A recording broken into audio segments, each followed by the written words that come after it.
A routine turned extraordinary. It was a seemingly ordinary afternoon at a bustling McDonald's in the heart of a small suburban town. The smell of fried potatoes mingled with the chatter of customers, children's laughter, and the faint hum of machinery. People of all walks of life were gathered, savoring their meals or waiting for their orders. For many, it was just another day. Naomi Price, a young woman in her early 30s with dark, radiant skin and a confident demeanor, sat at a corner table scrolling through her phone. She had stopped by for a quick meal before heading to her next errand. Dressed casually in jeans and a bright yellow blouse, Naomi exuded warmth and calmness, her smile often contagious to those who interacted with her. On the other side of the restaurant, Clara Jensen stood at the counter, tapping her foot impatiently. Clara, a middle-aged woman with sharp features and an air of superiority, wore an expensive-looking scarf and clutched a designer handbag. Her demeanor suggested she considered herself above the crowd. She glanced around the restaurant, her gaze occasionally landing on Naomi, lingering just long enough to feel unsettling. Naomi was engrossed in her phone when she noticed Clara approaching her table. The woman's expression was tight, her lips pressed into a thin line. Naomi glanced up, her brow furrowing slightly. "Excuse me," Clara said, her tone sharp enough to cut through the noise. Naomi looked up, startled. "Yes," she replied, her voice polite but firm. Clara pointed at the small table where Naomi sat, a single chair opposite her. "Are you done here? You're taking up space, and people need places to sit." Naomi blinked, momentarily taken aback. "Actually, I'm still eating," she replied, gesturing to her tray. "But there are plenty of other tables available." Clara's eyes narrowed. "I'm sure you wouldn't mind moving. My friends, and I need a table. It's common courtesy." Naomi straightened her back, sensing the undercurrent of disdain in Clara's tone. "I'm sorry, ma'am, but I'm staying here. You're welcome to find another spot." The exchange might have ended there if not for Clara's next words, delivered with a venomous sneer. "Why don't you just go back to where you came from?" The room fell silent. Conversations stopped mid-sentence, and all eyes turned toward the escalating confrontation. Some customers looked away, uncomfortable but unwilling to intervene. Others pulled out their phones, sensing the moment might become something bigger. Naomi's heart pounded, but she refused to be intimidated. Rising from her seat, she locked eyes with Clara, her voice steady despite the tremor in her hands. "Excuse me? I was born here, just like you. You don't get to talk to me that way." Clara stepped back, her face reddening. "You're being disrespectful," she shot back, her voice rising. The tension in the room thickened, heavy and suffocating. A young employee behind the counter, Jake, looked torn, his hands twitching as if unsure whether to step in or call for help. The manager, a man in his 40s, hovered nervously in the kitchen doorway, but didn't intervene. Just as the situation seemed to reach its boiling point, the jingling of the restaurant's entrance bell drew everyone's attention. A tall figure stepped inside, instantly recognizable to all. Donald Trump. Dressed in a crisp navy suit and his signature red tie, Trump carried himself with the confident stride that had become his hallmark. Conversations resumed in hushed tones, whispers spreading like wildfire through the crowd. "What's he doing here?" One patron murmured. "Is it really him?"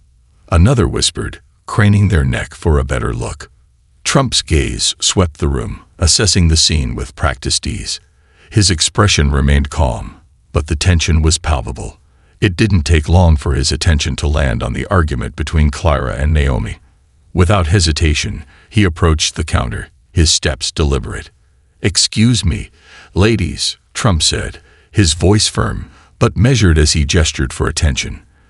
The chatter in the room died down immediately, leaving an eerie silence. Clara turned toward him, her expression shifting from anger to surprise. "Mr. Trump," she stammered, her voice faltering for the first time. Trump raised a hand, cutting her off. "What seems to be a problem here?" he asked, his gaze moving between the two women. Clara hesitated, clearly flustered. This person was being disrespectful, she managed to say, pointing at Naomi. Naomi didn't flinch. She made a racist comment, she said plainly. I won't tolerate that kind of behavior. The crowd leaned in, eager to see how Trump would handle the delicate situation. Trump's face remained impassive as he processed their words. Finally, he nodded thoughtfully. Racism has no place in America, he said, his voice carrying across the room. His words were deliberate, leaving no room for ambiguity. We're a country of many backgrounds, many stories, and as Americans, we respect one another. Clara's face paled. She opened her mouth as if to respond, but Trump held up a hand to silence her. Enough, he said firmly. You owe this young lady an apology. The room was so silent that the sound of Clara swallowing nervously was almost audible. Her lips trembled as she looked at Naomi, then at the sea of expectant faces around her. I'm sorry, she mumbled, barely audible. Naomi tilted her head, her expression unreadable. Thank you, she said simply, her voice steady. Trump smiled faintly, sensing the tension in the room beginning to lift. Now, he said, addressing the crowd, how about we all enjoy our meals? Life's too short for this kind of nonsense. As the crowd began to disperse, Clara slinked back to her seat, avoiding eye contact with anyone. Trump turned to Naomi, his expression softening. You handled yourself with grace, he said. Don't ever let anyone make you feel less than you are. Naomi nodded, a small smile breaking through the tension that had gripped her moments earlier. Her hands, still trembling slightly, found solace in his reassuring words. The crowd slowly returned to their meals, but the encounter was far from forgotten. Naomi sat at her table, her untouched meal still before her, processing the whirlwind of emotions that had just unfolded. Yet, something told her that this encounter had only begun to reveal its deeper meaning. Reflections and ripples. Naomi sat in her corner of the McDonald's, the remnants of her earlier confrontation still heavy in the air. Her meal, a simple cheeseburger and fries, remained untouched as she replayed the events in her mind. Her hands were steadier now, though the adrenaline from standing her ground still coursed through her veins. The apology she'd extracted from Clara felt hollow, but the larger moment, Trump's unexpected intervention, was what lingered most vividly. Across the restaurant, Clara sat stiffly, her face pale, her meal untouched. She had been silenced, humiliated, and out of her element. She nervously glanced around the room, acutely aware of the eyes that had witnessed her disgrace. A group of teenagers whispered animatedly, sneaking glances in her direction. An older couple exchanged knowing looks. Clara clenched her hands tightly in her lap, wishing for invisibility. At the center of the room, Donald Trump ordered a coffee from the counter, seemingly unfazed by the attention he commanded. The young manager, Jake, rushed to ensure everything was perfect, nervously over-explaining the options on the menu. Trump accepted his coffee with a nod, then turned to scan the room, his eyes eventually settling back on Naomi. Taking his cup, he strode toward her table. The crowd, which had just begun to return to normal, stilled again. All eyes followed his every step. May I join you? Trump asked, his tone surprisingly warm. Naomi blinked, startled by the request. Sure, she said hesitantly, gesturing to the seat opposite her. As Trump settled into the chair, the murmurs around the restaurant grew louder. Phones were raised, and the soft glow of recording screens was impossible to miss. The spectacle of Donald Trump sitting across from a young black woman in a McDonald's was a story in itself, and everyone wanted to capture it. Naomi, however, wasn't concerned with the audience. She regarded Trump carefully, her eyes narrowing slightly. Why did you step in? She asked, her voice calm but curious. Trump sipped his coffee before responding. Because what I saw wasn't right. I don't tolerate people tearing each other down, especially not over something as fundamental as where someone's from or what they look like. Naomi studied him, searching his face for sincerity. I appreciate that, she said slowly. But why make it your problem? You could have just walked away. Trump smiled faintly.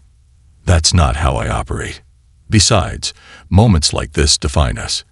If you don't stand up when it matters, what's the point of everything else? Naomi nodded, her expression softening. She leaned back in her chair, relaxing slightly as the tension of the earlier encounter began to dissipate. Well, thank you, she said. It's not every day someone steps in like that. Trump waved a hand dismissively. You handled yourself well. I just added a little nudge. The two sat in a brief, comfortable silence. Around them, the restaurant began to buzz again, though the occasional phone flash reminded them they were still the center of attention. Finally, Naomi broke the silence. Do you think what happened today will change anything? People like Clara, they don't change easily. Trump tilted his head, considering her words. Maybe not, he admitted. But sometimes, calling out bad behavior plants a seed. Maybe she'll think twice next time. And even if she doesn't, everyone else here saw what happened. That matters too. Naomi nodded thoughtfully. I hope so. Sometimes it feels like nothing really changes, you know. Like we're stuck in this endless cycle of hate and ignorance. Trump leaned forward, his expression earnest. Change isn't easy, and it's rarely fast. But every small action adds up. Don't underestimate the power of moments like this. You stood up for yourself today, and that takes courage. People noticed that. Naomi met his gaze, her eyes glinting with a mixture of gratitude and determination. Maybe you're right, she said. Before their conversation could continue, a soft voice interrupted. Excuse me, said a teenage girl, clutching her phone nervously. Her friend stood behind her, equally wide-eyed. Naomi and Trump both looked up. Yes? Naomi asked. Can we take a picture with you two? The girl asked, her voice trembling with excitement. It's just, what you did was really inspiring. Naomi hesitated, glancing at Trump, who gave her an encouraging nod. Sure, Naomi said with a small smile. The girl beamed and quickly positioned herself between them, her friend snapping a photo. Thank you, she said. You're both amazing. As the teenagers scurried away, Naomi couldn't help but laugh. Guess we're celebrities now, she said. Trump chuckled. Comes with the territory. Their moment of levity was interrupted again, this time by Clara, who approached their table hesitantly. Her face was still pale, and she looked deeply uncomfortable. I just wanted to say I'm sorry again, she said, her voice barely above a whisper. Naomi raised an eyebrow, unsure of Clara's sincerity. Trump leaned back in his chair, letting Naomi take the lead. I appreciate the apology, Naomi said cautiously. But you should really think about why you said what you did in the first place. Words like that, they hurt people. Clara nodded, her eyes downcast. I know, she said. I don't know what came over me. I'll do better. Naomi studied her for a moment before nodding. I hope you do, she said. Clara lingered for a moment longer before retreating to her seat. Trump watched her go, then turned back to Naomi. What do you think? He asked. Naomi shrugged. I don't know. Maybe she means it. Maybe she doesn't. Either way, I said my piece. That's all I can do. Trump nodded approvingly. Wise words. As the two finished their conversation, Naomi finally turned to her meal, taking a bite of her now cold burger. Trump stood, straightening his jacket. It was a pleasure meeting you, Naomi, he said. Likewise, she replied, standing to shake his hand. As Trump walked toward the door, the restaurant erupted into applause. Naomi watched him go, feeling a strange mix of emotions, pride, hope, and a renewed sense of purpose. The confrontation at McDonald's might have been a fleeting moment, but Naomi knew it was one she would carry with her for a long time. Perhaps Trump was right. Perhaps small actions really did add up. A ripple beyond the walls.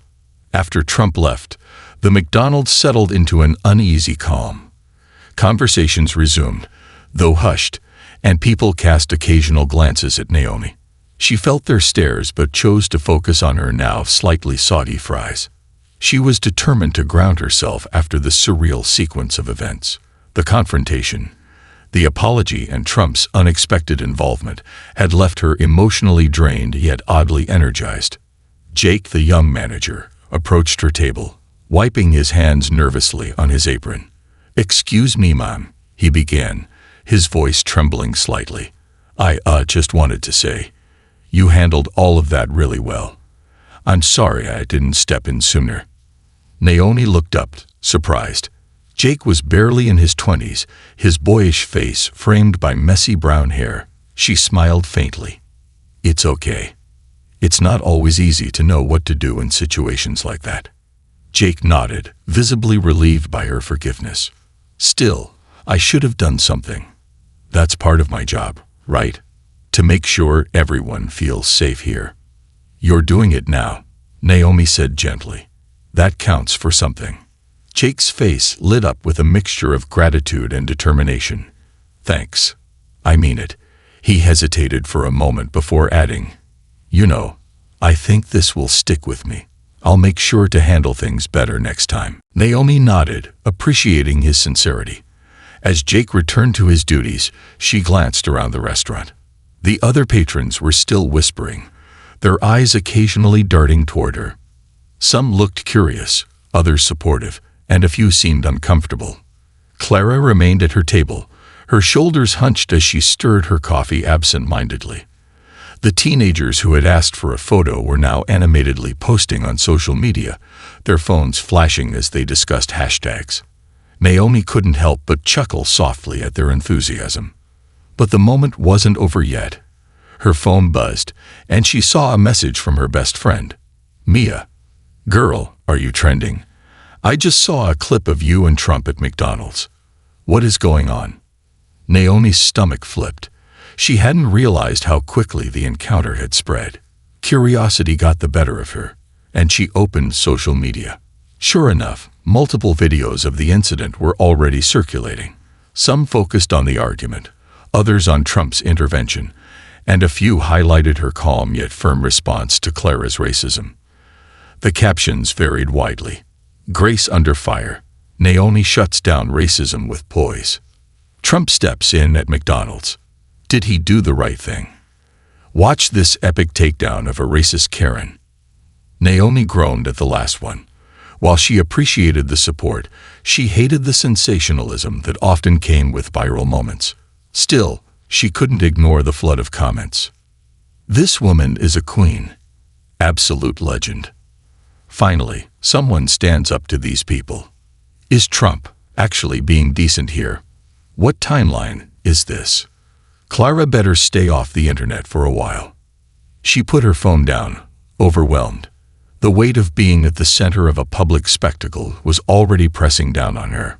She hadn't asked for this attention, yet it was clear the moment resonated with many. Just as she was processing it all, Mia called. Naomi answered hesitantly. "Mia, Naomi Price." Mia's voice was both excited and incredulous. "What in the world just happened? Why is half of my feed filled with videos of you at McDonald's?" Naomi sighed. "It's a long story. Good thing I've got time," Maya said. "Start talking." Naomi recounted the events, from Clara's comment to Trump's unexpected intervention. Maya listened intently, occasionally interjecting with disbelief or admiration. "You're handling this way better than I would," Maya said finally. "I'd be a hot mess if something like that happened to me." "I don't know if I'm handling it," Naomi admitted. "It's just surreal. And now it's all over the internet. I didn't sign up for this." "Maybe not," Maya said, her tone thoughtful. "But you did something important. People are inspired by what you did. Even if it feels weird, that's something to be proud of." Naomi smiled despite herself. "Thanks, Mia. That means a lot." After hanging up, Naomi leaned back in her chair, letting Mia's words sink in. She hadn't thought of herself as inspiring. She'd just done what she felt was right. But maybe that was enough. As she mulled over the conversation, a woman approached her table. She was older, with kind eyes and a soft smile.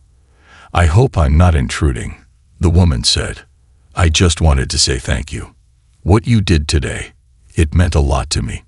To a lot of us, I think." Naomi blinked, momentarily speechless. "Thank you," she said finally. "That means a lot." The woman nodded, her smile widening. "Keep being brave. We need more people like you." Naomi watched her walk away, her chest swelling with a mix of pride and humility. The weight of the moment was still heavy, but it felt a little lighter now. As she finished her meal and prepared to leave, she noticed Clara watching her. For a brief moment, their eyes met. Clara looked away quickly, her expression unreadable. Naomi couldn't tell if it was shame, regret, or something else entirely. Stepping outside, Naomi took a deep breath. The air was crisp, and the afternoon sun bathed the street in a golden glow.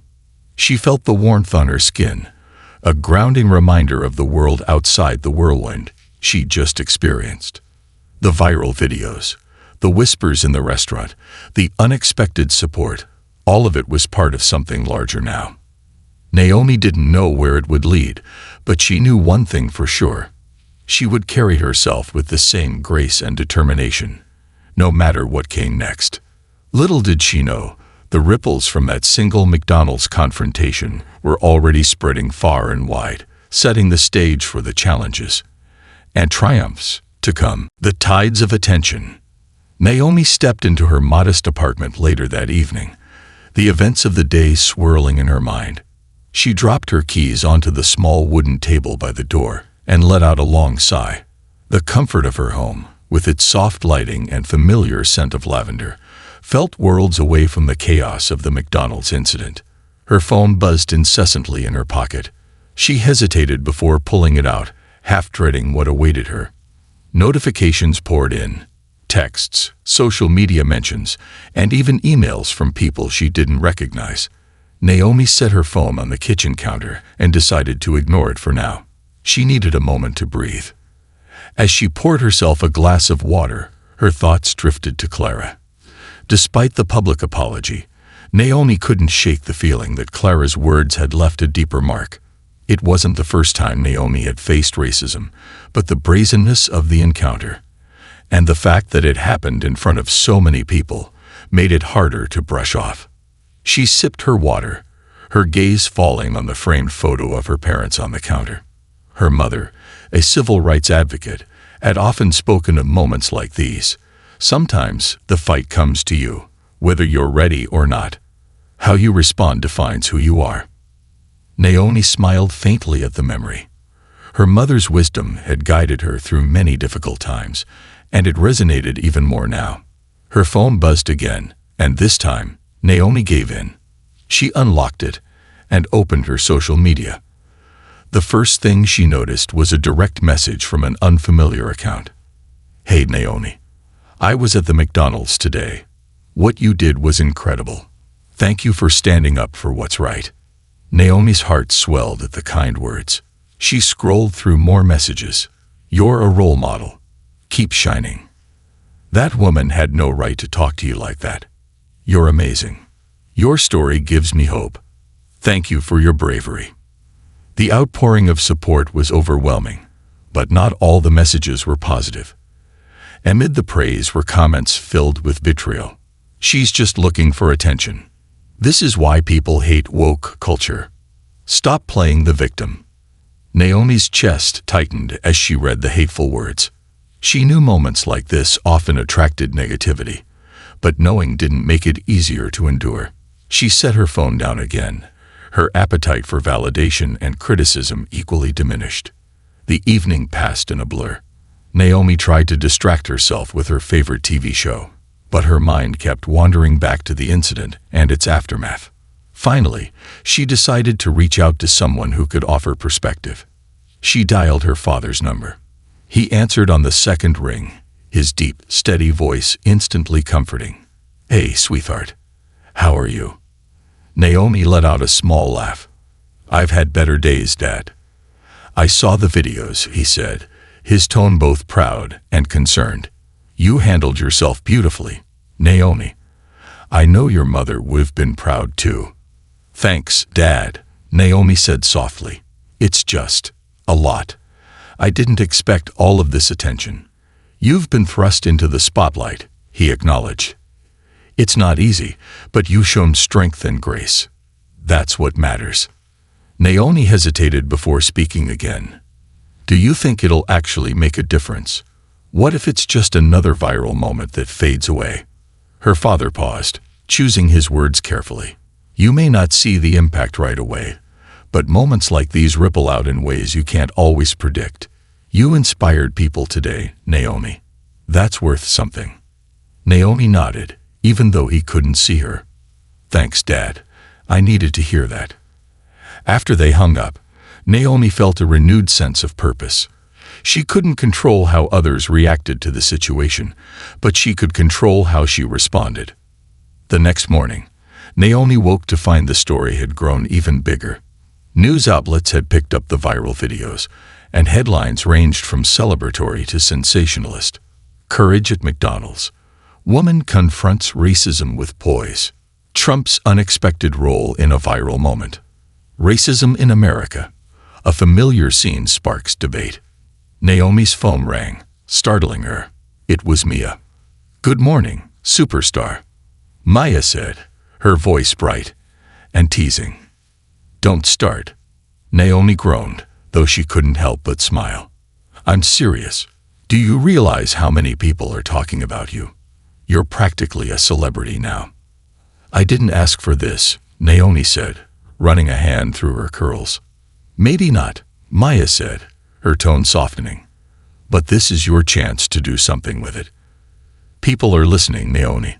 What do you want to say?" The question lingered in Naomi's mind long after the call ended. What did she want to say? She thought about her mother's advocacy work, about the countless times she'd been told to speak up against injustice. Maybe this was her opportunity to make a difference on a larger scale. Naomi spent the rest of the day crafting a statement. She wanted to address the situation thoughtfully, without giving in to the toxicity that often accompanied online discourse.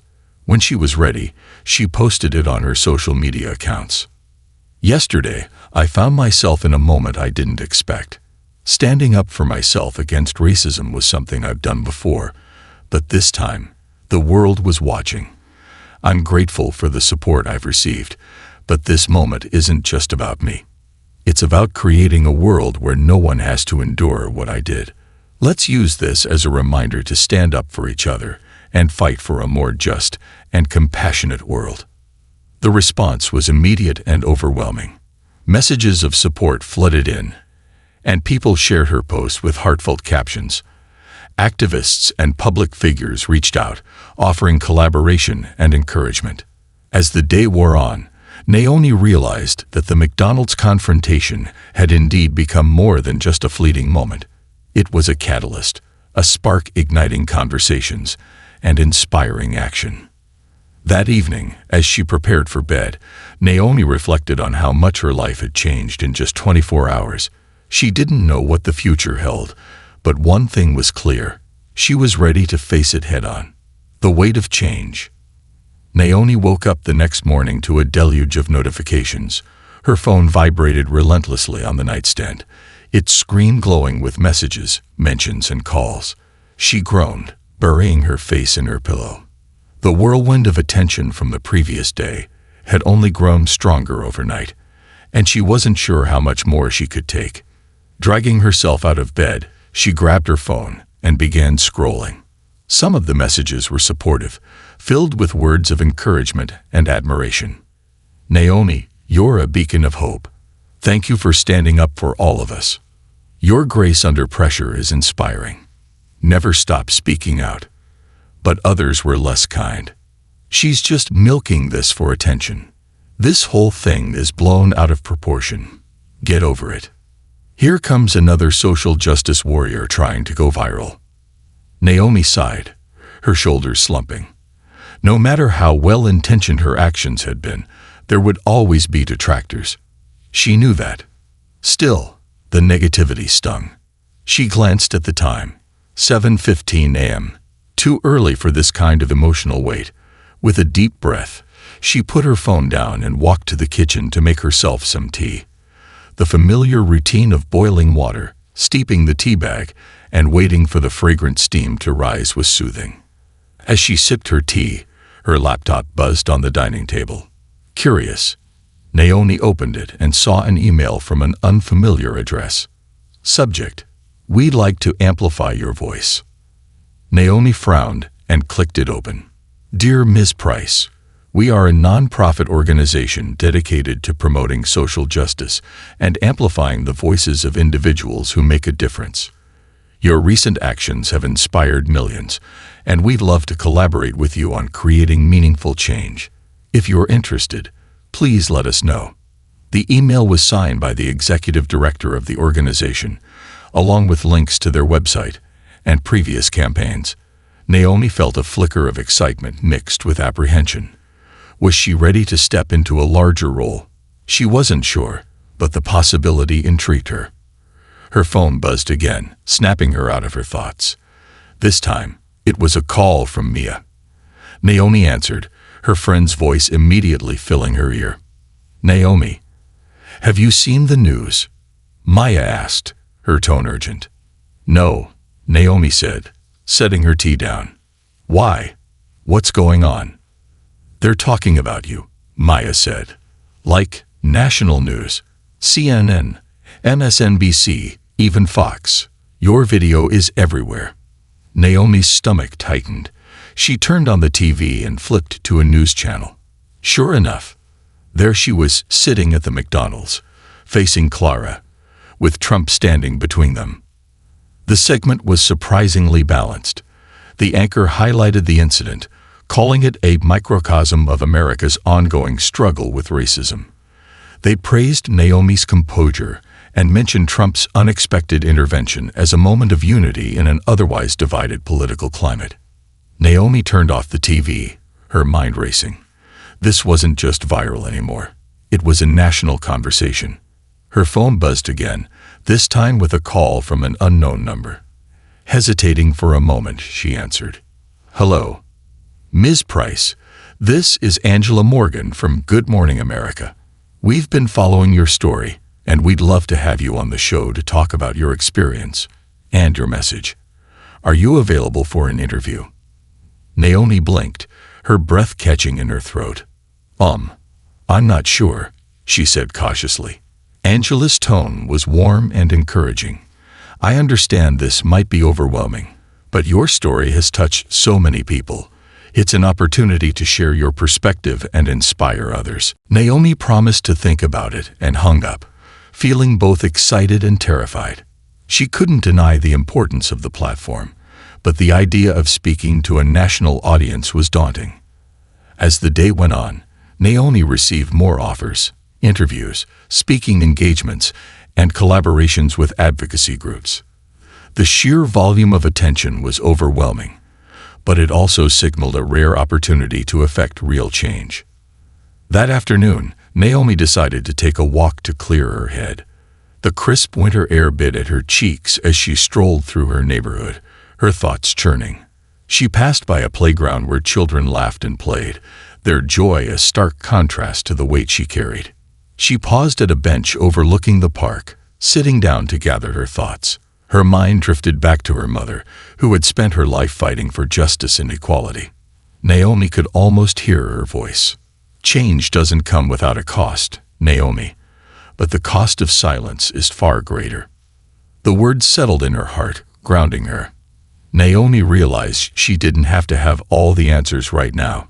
She just needed to take one step at a time. As she sat there, a little girl with pigtails and a bright pink coat ran up to her, clutching a crumpled piece of paper. "Are you the lady from the video?" the girl asked, her wide eyes filled with wonder. Naomi smiled gently. "I guess I am." The girl handed her the paper, which was covered in colorful crayon drawings. "Thank you for being brave," she said shyly before running back to her parents. Naomi looked down at the drawing, a simple depiction of two people holding hands under a bright yellow sun. Tears pricked her eyes as she folded the paper carefully and tucked it into her coat pocket. At that moment, Naomi knew she couldn't turn away from the path that had been set before her. The weight of change was heavy, but it was a burden she was willing to carry, for herself, for the little girl, and for everyone who believed in a better world. By the time she returned home, Naomi had made up her mind. She sat at her laptop, typed a response to the nonprofit's email, and then called Good Morning America to confirm the interview. This was only the beginning. A voice that echoes. The studio lights were bright and warm, almost blinding. Naomi sat in a sleek, upholstered chair across from the anchor of Good Morning America, her heart pounding as the sound technician clipped a microphone to her lapel. The buzz of activity around her was overwhelming. Producers giving last-minute instructions, cameramen adjusting angles, and makeup artists dashing in to powder the anchor's forehead. "Relax," the producer said with a reassuring smile. "Just speak from your heart. People want to hear your story." Naomi nodded, clutching her hands together to stop them from trembling.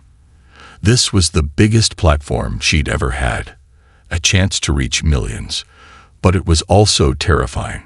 The anchor, a poised woman in her 40s with a warm demeanor, leaned in and smiled.